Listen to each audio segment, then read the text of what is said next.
Awesome. I want to get started today with somewhat of a conversation. As you guys know, I've been very uninterested in the markets lately, aside from back testing and some strategy development. Of course, if you guys want to look at something, I don't mind going through it, but at this point of the year, there's not really any purpose in looking at the charts, aside from maybe seeing what the impeachment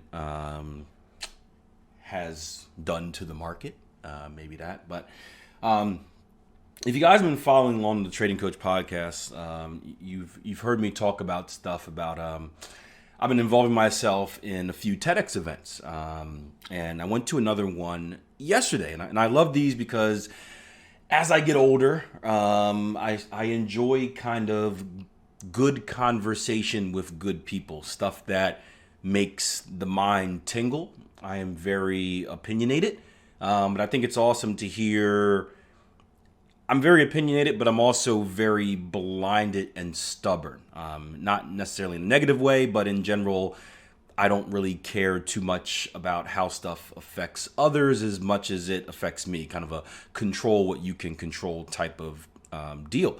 So I'm always interested in hearing other people's perspectives on topics, and that's why I love going to these kind of circle events where we hear a presentation and then we kind of discuss it and, more importantly, relate it to your real life.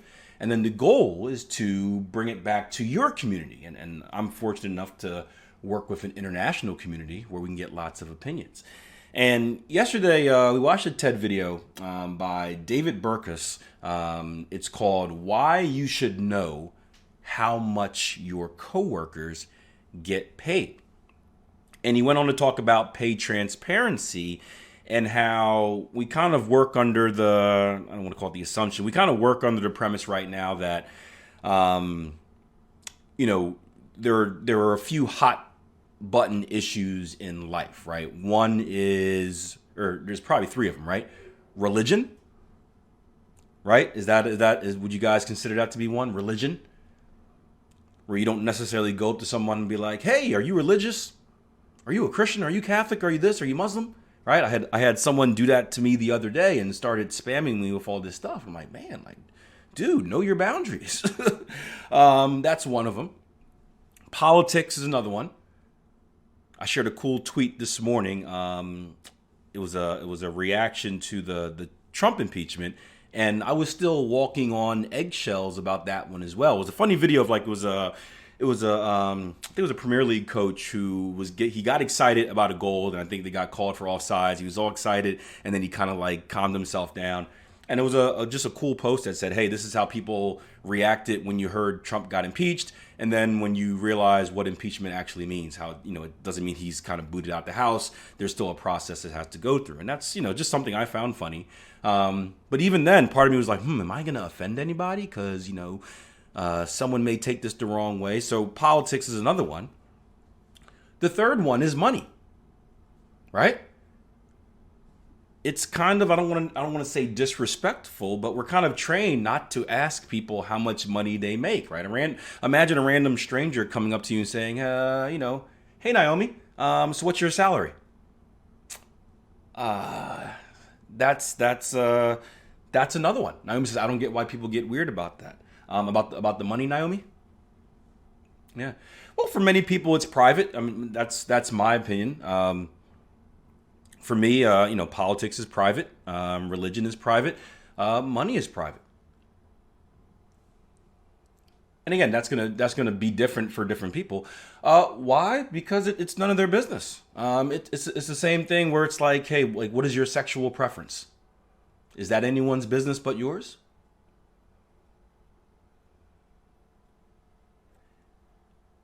But again, it's going to be dependent on the person. Everyone's going to feel a little bit different, right? Some people are, hey, I don't mind sharing my political views. I'm all out there, blah blah blah, in your face. Other people are like, I'd rather keep it to myself. I guess not, but isn't it like a secret either? What do you mean? Yeah, So I mean, some people are just very private with how much they make for many reasons. For example, for me, I don't like people knowing a lot about me personally to begin with, right? I grew up in a place where, if you have money and you are known to have money, people will take that money from you, right? You become a target. So for me personally, I've never been one to want to, wear flashy things or have expensive cars. Because for me, it's not my personality to begin with, but it also makes me a target, right? At least that's how I perceive it. And I just think money is personal. But that was the whole premise of this conversation. This talk was, why do we perceive someone's salary or someone's paycheck to be personal? And the guy made the argument that it would actually be more motivating. This is where I'd love to hear your guys' opinions. It would actually be more motivating if everyone knew how much everyone else made. Not only more motivating, but it would also, obviously, it would help with fairness as well. We know that in certain industries, people are often paid unfairly, right? For many reasons. One of the biggest ones, you'll see like a gender inequality, where you have two qualified people and you have a male and a female doing the exact same job, and the male is getting paid more than the female, right? But maybe she doesn't necessarily know that because she has no idea how much the male works. So having that pay transparency, she's able to say that, hey, me and John are at the same level. I even produce more. Why is John getting paid? It kind of gives them more power to negotiate their next deal. As well as he made the argument that it's motivating as well. If you see that John is getting paid this much for his work, it kind of motivates you to do more to reach that level that John is. And that was the roundhouse discussion that we had. And I'll get into it a little bit about the conclusions that we came to in my own personal views. I kind of told them to you already, but it'd be interesting to see what you guys think about that. Do you think pay should be transparent? Not necessarily globally, like everyone knows exactly how much everyone makes in the world, but maybe like even within your own company. So within your company, you have, you know exactly what everyone makes. What do you guys think about that?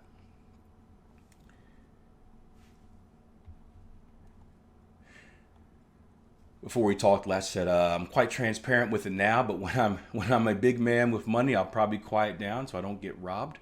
El says, good afternoon. Hello. Naomi says, yeah, they should do that. Last said, I think you got to know your audience. Share some with not as well. It would be like a company. It would be like a company protocol. So it wouldn't be your choice to share. It would essentially be, and this is an extreme example, but like imagine walking around with a sign that has your salary on it. Again, that's an extreme example, but basically knowing, access to knowing how much people make.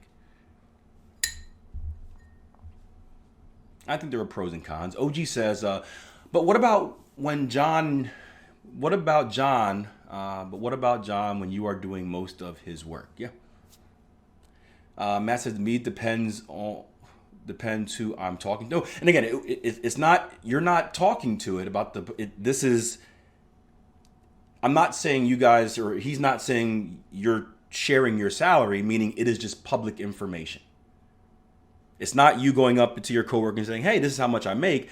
It's public information. So if we're working in the same place, Ale or Matt, I can just go on the internet and I can go in my company, whatever like that, and see exactly how much Matt is making.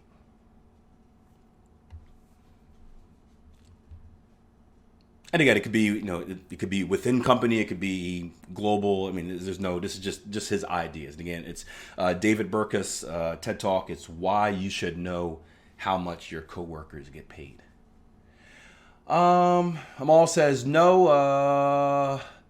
Yassine says, in my opinion, I think it's not a good idea. Ali says, in my opinion, no. El says, I wouldn't mind. People might donate money to me. That was something that we brought up too. One of the things we brought up, especially from management and business owners, I think my buddy, for example, runs a store. The TED Talk organizer. He runs he sells vacuum cleaners and sewing supplies. And he said, people assume that because you're an owner of a business, right, or whatnot, that you make a certain amount of money, and maybe they resent you for that. But for you guys that have ever done any startups or have ever been in management positions, a lot of the time, in order to pay your employees more to what they deserve, you're taking a personal hit. So that could be something as well. You can actually look at your manager, your boss, and say, like, man, he only makes or she only makes that much, huh? And so it's not just, oh, they make this much. It could be, oh, they only make that as well. Naomi says, but it won't be popular because they will have to justify why they gave someone a raise. And often there is no justification for some people. And that's kind of the premise of the thing. It would help with fairness, right? A lot of the times when you work, it's a negotiation, right? It's you as the prospective employee and the employer negotiating for, so it's like supply and demand, right? Not in all cases, but in many cases, or some cases, the employer wants to pay you as little as possible, right? Because the less they pay you, the more it goes back to the company. As an employee, you're trying to make as much as possible. So it's that negotiation where it's like, hey, we're going to start you off at this much salary. And you're like, that's not going to work for me. I'm going to need at least this much. And it's finding that middle ground. And a lot of the times, if you're a better negotiator, you can get a better deal, right? You can have two people equally qualified. Let's say Naomi and Latch are equally qualified. Let's say Naomi is better at negotiating and she says $30,000 isn't going to cut it. I need at least $45,000. And they're like, okay, fine, that's worth it. Let's say Latch is not so good and Latch is like $30,000. Sure, whatever. Well, they just got him $15,000 cheaper. So it's two qualified individuals, the same qualifications. One's cheaper than the other just based off their skill of negotiating and really how desperate they are for money. And you can make the argument whether that's fair or not fair, but that would be something you would have to justify. Hey, why is he getting this much and I'm getting that much? And it's easier to kind of determine that if it's transparent. Now there was a second part. I'll read through your answers first. The second part that I agree with. I'm a very private person. I don't agree at all with the idea that everyone's pay should be transparent. But I'll tell you where I stand after I read through your comments. Some people might take it negatively if they see people earning higher than them, even though they are equal position status. Your example of the male and female is a very, very real one in my current area. Yeah. And going on with negativity, it can. The idea was made that, hey, this is going to motivate. It can also cause resentment, right? All depending on the person. You can look at someone and being, oh, they're making this much. That motivates me to do more. Or you can say, hey, like I work more than her. Why is she making that much? Now I resent her because she's making more than me. And I feel like I'm the harder worker. So there's both sides of that as well. Naomi says, but there should be boundaries. It can be raised at every performance review rather than up for debate all the time. Naomi said, people should take it negatively if they see that. They should be exposed if they're doing that. Naomi says, transparency is always a good thing. Yassine says, this would essentially install a salary grid within the company, since if you publish it, then the company soon will have to pay accordingly to that. That in turn makes it more difficult to hire people that would not accept the salary grid. And here's the second part of the conversation that he brought up. And it wasn't all, I don't want to make it seem like his whole conversation was everyone's pay should be put out there. Another one, and this is what I agree with, is in line with the salary grid.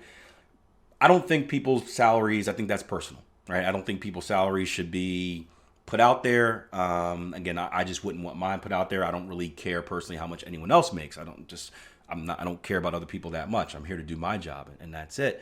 But I do think that the standards or the range should be made transparent. So, for example, in the military, right, there are different ranks that you can achieve, and based off your ranks, you fall within a certain salary guideline. So I do think something like that would be positive. So you may not know how much John makes specifically, but John is in that second tier. They do this in a lot of nursing as well. John is in that second tier, so John makes between this, and then there are standards of what you would need to do in order to reach that second tier.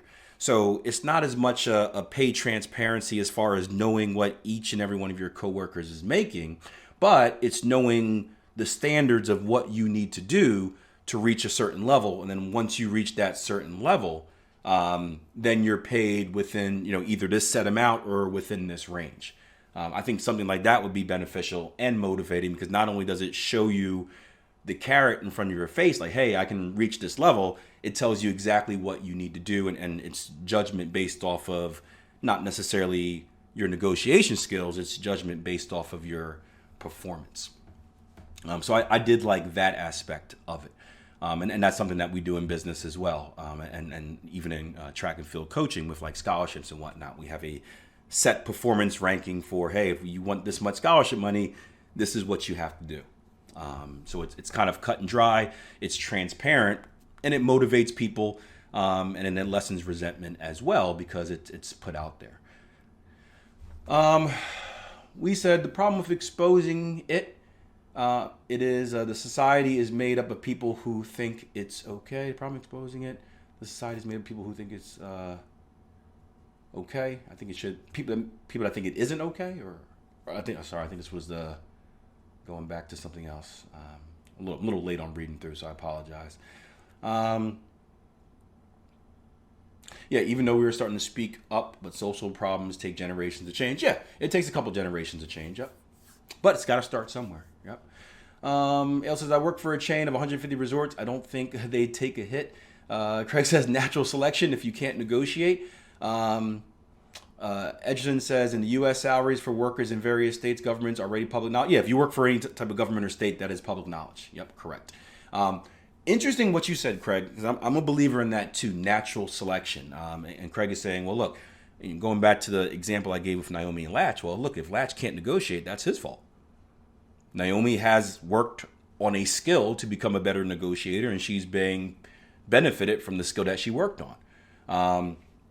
I do believe in that, and this goes back to the podcast I released this past week, where did you guys listen to it at all? I said you should work for free.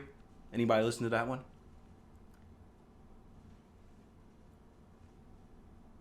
Shame on you guys. But basically, it was I was talking to a trader who was getting into money management, and he was asking some questions, and I told him how, when I first got involved, I gave a really sweet deal, right? Why? Because I had to. I did what I had to do to get my foot in the door, and the podcast went back to kind of talk about the concepts of, hey, you should, my whole belief is college is, I don't necessarily believe college is needed. I don't necessarily believe college is a waste. I think college could be done a little bit differently, where there's more hands-on experience, maybe less classroom work and more internship type of deals, because the internship, the hands-on experience is where you kind of learn the most, right? You learn the most by kind of being in there. And I think, if you're someone, I believe in betting on yourself, right? So if you're someone in a field, and you want to be in this field, there's nothing wrong with saying, hey, like, I'm just going to let me work for you for free. Going up to the boss saying, hey, I want to work here. You don't have to pay me. I just want to be involved.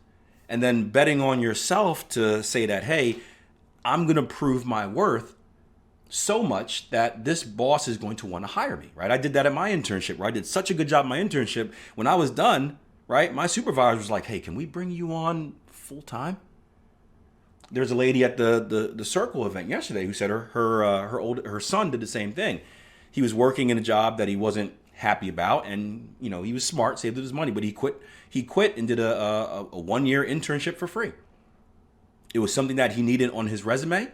I don't remember what field it was in, something white collar, I believe, but he worked for free for a year, and he did such a great job that when he was done, they hired him, and he bet on himself. So I'm also a believer of that as well, where it's like, hey, Latch may not have the negotiation skills, but Latch just wants to get his foot in the door. Latch may be like, hey, I don't really care how much you pay me. I just want to be in the building. And once I get in the building, I'm going to prove to you how much I'm worth. And then once you prove to your employee, unless you have a scumbag of an employee, once you prove to your employer, once you prove to your employer how much you're worth, then you can start negotiating off of what you bring. Right? You can say, hey, I've worked this hard. I believe I need a raise. And if you're valuable enough, they'll pay you. Trust me. Because if you're bringing value to their company, they don't want you to get away.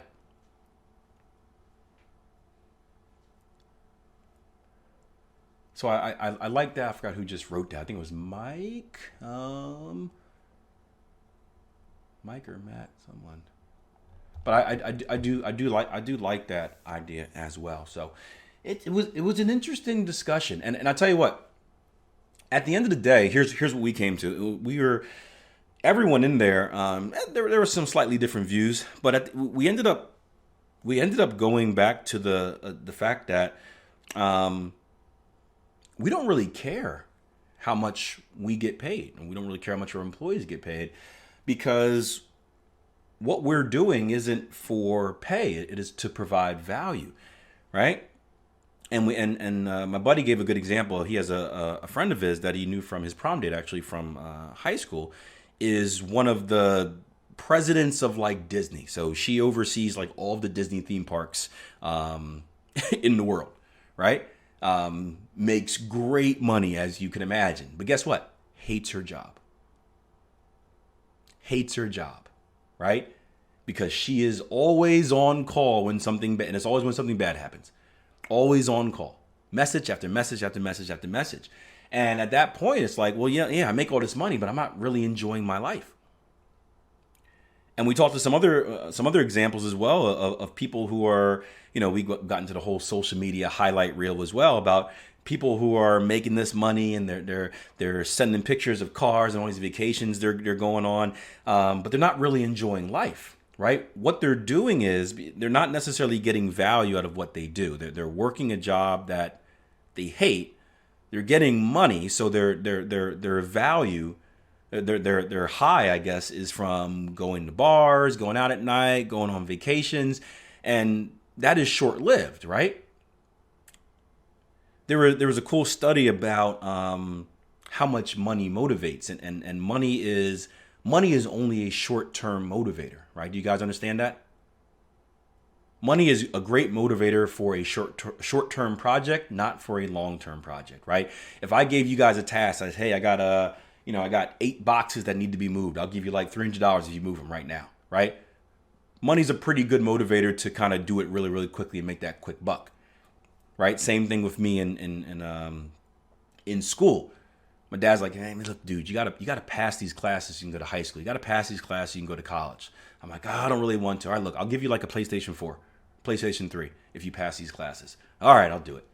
And I just do enough to get the grade, right? I don't really get any fulfillment or any value out of the whatever I'm learning. I'm just doing the job, right?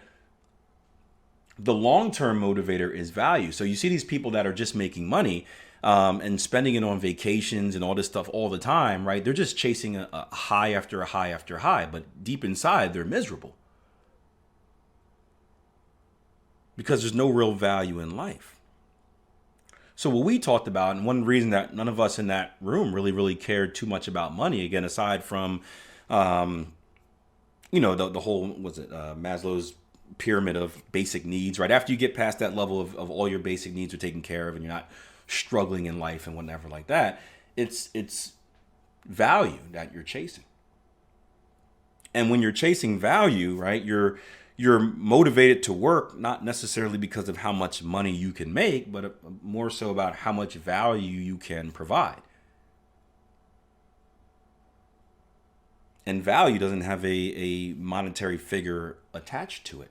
So none of us really felt any value. We wouldn't be more or less motivated by knowing our coworkers' paycheck. We also don't know all the extra stuff that they're doing. That's another thing.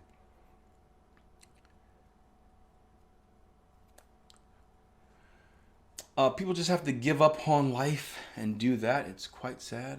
Worse than making nothing and do that. It's quite sad. Yeah.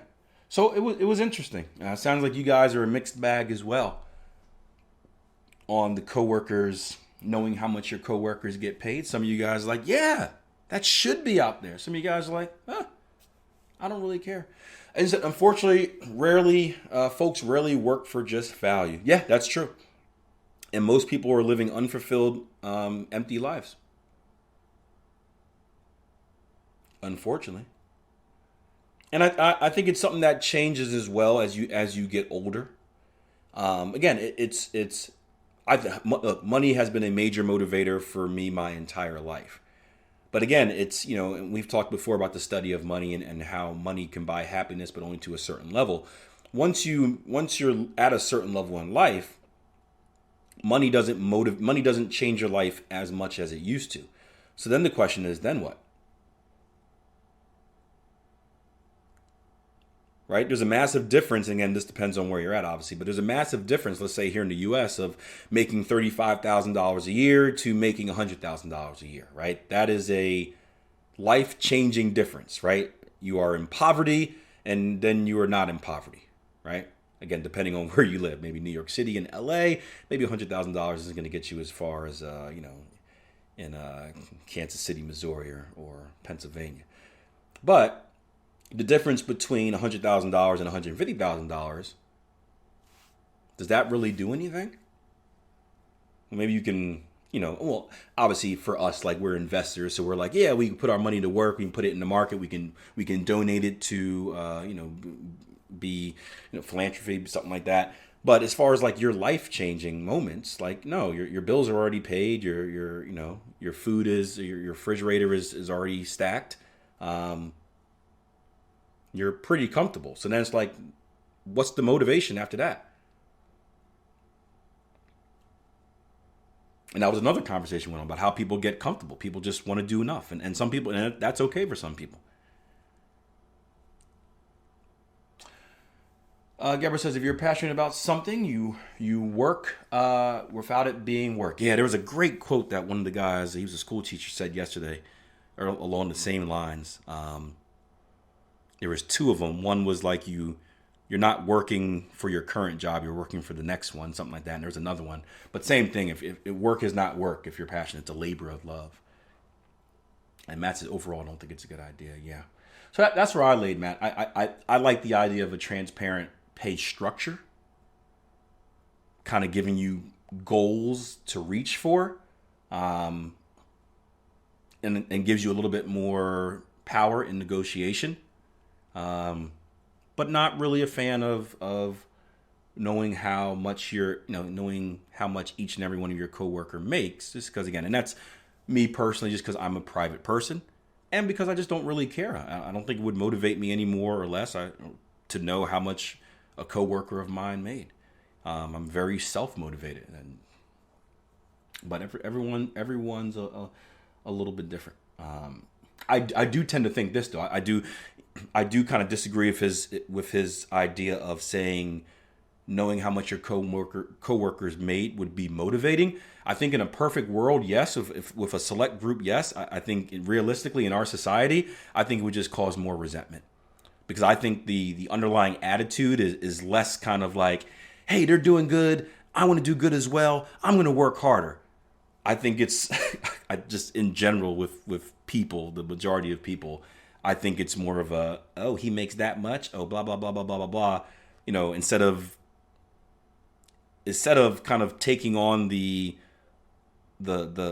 goal of doing better and reaching the level of your coworker. I think people are more likely to make excuses and shift blame, because I just feel the majority of people don't want to accept blame for their own actions. They'd rather shift it to someone else. I can just see massively more resentment and stuff like that.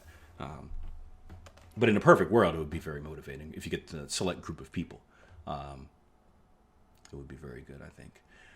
Naomi says, I was looking at it more from a point of keeping companies and managers accountable rather than using motivate coworkers. Here's Jessica says, we don't live in a perfect world, and I agree. Psychology doesn't work that way. People would be negative. Here's the thing, right? So, and let me know how you guys feel about this, right? But if you are an owner of a private company, can't you pay people whatever you want?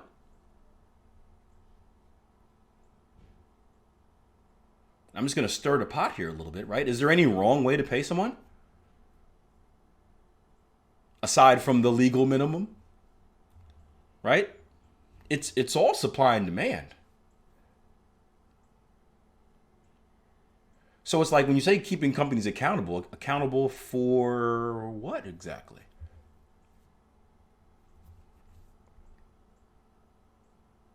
And again, in a perfect world, everything would be supply and demand. But accountable for what? Because you can make the case, right? If you feel like you're underpaid at your job, quit your job. Stop giving them a discount on labor. Remove your services.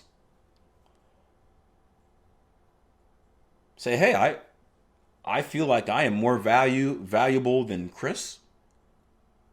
Chris is making more than me. I feel like I should be compensated fairly. If your employer refuses to do that, remove your services.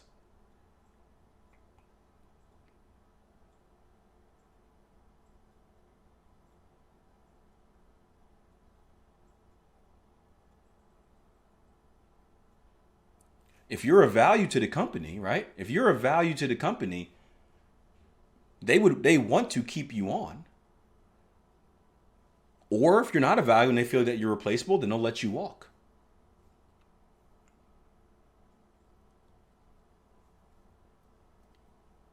So I think the job is more on us to prove our value.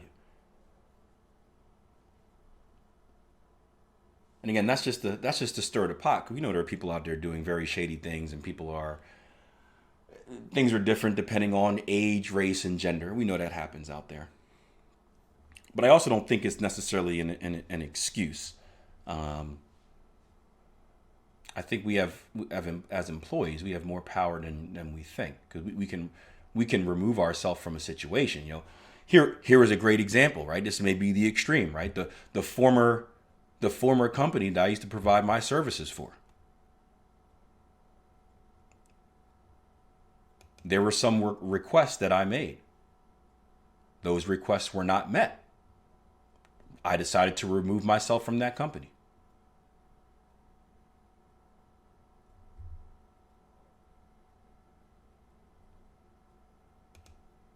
I think we know who won that battle. So that's again just stirring the pot here, because that's the point of these TED Circles, is stir the pot and try to get people out of their comfort zone as far as thinking about things. But that's an interesting concept as well. Hold on real quick. Missing some things. Paying fairly, doing the same job. Person A, person B have same responsibility, but for the same, they should be paid. They should be paid the same. Yeah, they should be paid the same. And what I'm saying is, if they're not, then quit.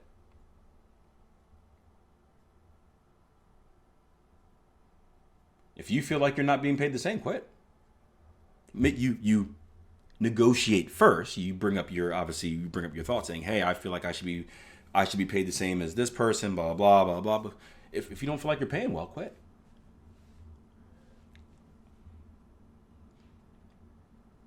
Put the pressure on them.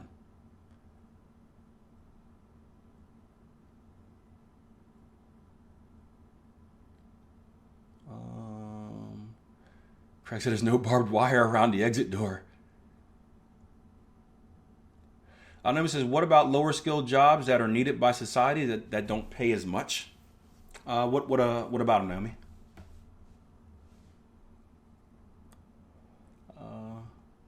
One problem with that area is the kind of attitude is not very, and we said that type of attitude is not very common among people. People at the top have power to make decisions. And that's another topic we brought up too, right? Making everyone's salary public. That's a power thing too. Not saying that it's right, but typically people who make more money assume they have more power than people that make less money.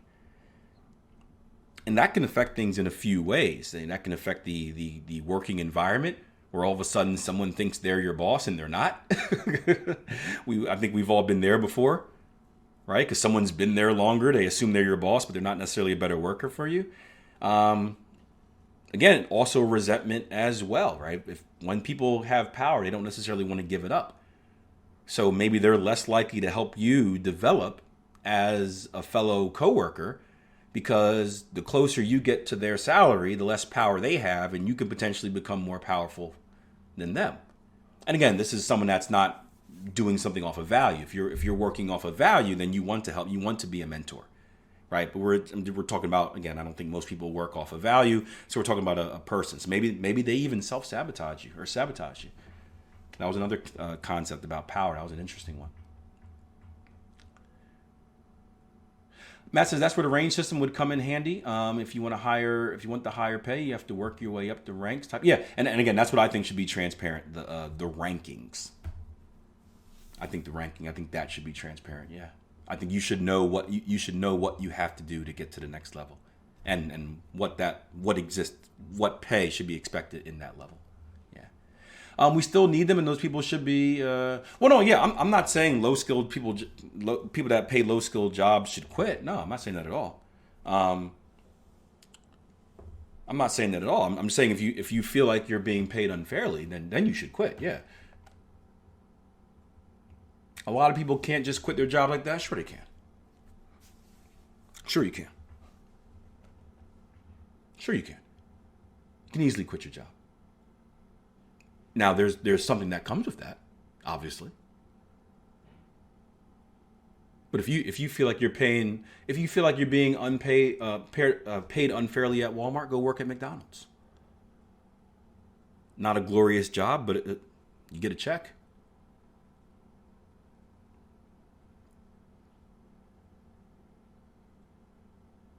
You have more power than you think. We just don't realize it. We work these jobs, and then we feel like we're enslaved. We feel like we don't have an option. We do have an option. You quit. Look at unions that go on strike, right? When they feel like they're being paid unfairly, they go on strike. And now it's a match. You know, how long can that employer survive without their employees? And you find that middle ground of being paid fairly. If a company tried to lowball people to a certain extent, they wouldn't be able to hire anyone. If they wouldn't be able to hire anyone, they wouldn't be able to operate their business. If they can't operate their business, they would lose money. So they need people there. It's just that balance game.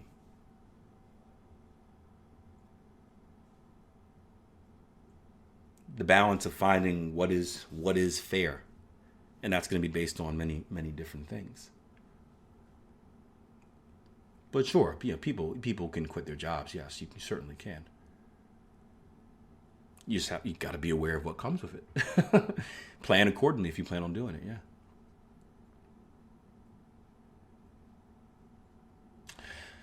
I understand people that recognize that they are not satisfied with their jobs, but are unable to make the jump. Yeah, and that's the difficult part. Yeah. Making the jump is difficult, and most people aren't willing to do that because it is a very uncomfortable position. You know, there was a lady at the thing yesterday who, you know, recently quit her job. She was working for a top real estate agent, and she was just like, it just wasn't fulfilling.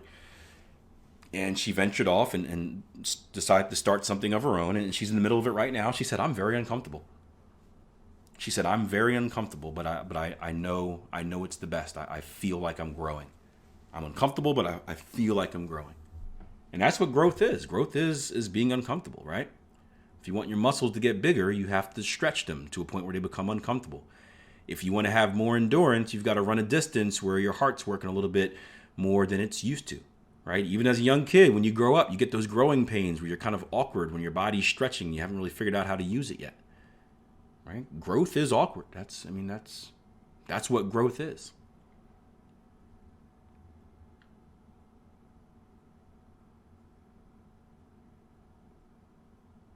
So good. We've accomplished the TED goal of making your brain tingle just a little bit today. And again, that's the biggest goal of these TED Circles, is to take this presentation by David Burkus, Why You Should Know How Much Your Coworkers Paid, that probably you guys have never heard of, and if you listen to it, you'd probably forget about it in a week, if not a day. And it's to take it, it's to discuss it, it's to kind of put it in our own lives and just view it from different perspectives. And my role today was kind of like the moderator. And that's what my buddy does, is where it's like, not just to share my opinion on it, but I kind of want to throw out curveballs just to get you thinking. What about this? What about that? Right? What if you just quit right now? But because it gets you thinking. And what you guys should be doing, if it's interesting, right? Bring it back to your circles, right?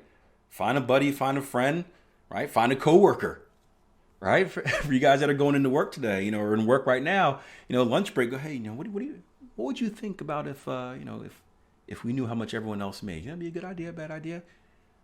And that's how you just spread the idea. And I tell you what, if we're talking about making changes and understanding how much power you have, or understanding how to negotiate, maybe this is the topic that sparks it. Maybe you talk to someone and they're like, yeah, I had no idea how to negotiate. I just kind of went with the first offer they gave. Maybe they're like, well, maybe I should learn. Maybe I should do some market research on like how much I should be getting paid. And they go on the internet and they're like, okay, secretary, this, that, I'm getting a little bit less than what the average should be. Maybe that encourages them to go to their boss and say, hey, you know what? I think I deserve a raise. Maybe they get a raise. It's funny how things have a trickle-down effect like that. You never know. But I like the mission. I embrace it. I think Naomi asked earlier, how did I get involved with it? My buddy is a TEDx organizer.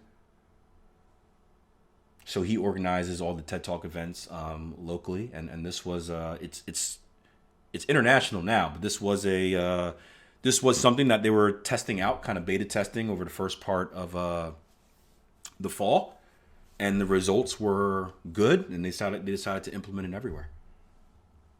So it's called TEDx Circles. If you have a local TEDx organizer, they should probably be doing it. Yeah, I love going to. This was my second one. The times don't always work out with kids and stuff, but this is my second one going to. The first, and it's just you always leave a little tingly, right? You leave a little bit more thoughtful and really understanding of people in other positions. That's big for me because my attitude is like, F everyone else, just be great. But that's not necessarily reality. Like you said, Naomi mentioned about, I said, hey, look, if you don't like how much you're getting paid, quit your job. Right, that's my mentality. Just quit and don't do it. Find another way. But that may not be realistic for everyone. Someone may be at the meeting and say, "Hey, look, man, I got 5 kids. We're living check to check. I just can't quit." And it just gives you that perspective of different people that are in different places of their life, which is kind of cool.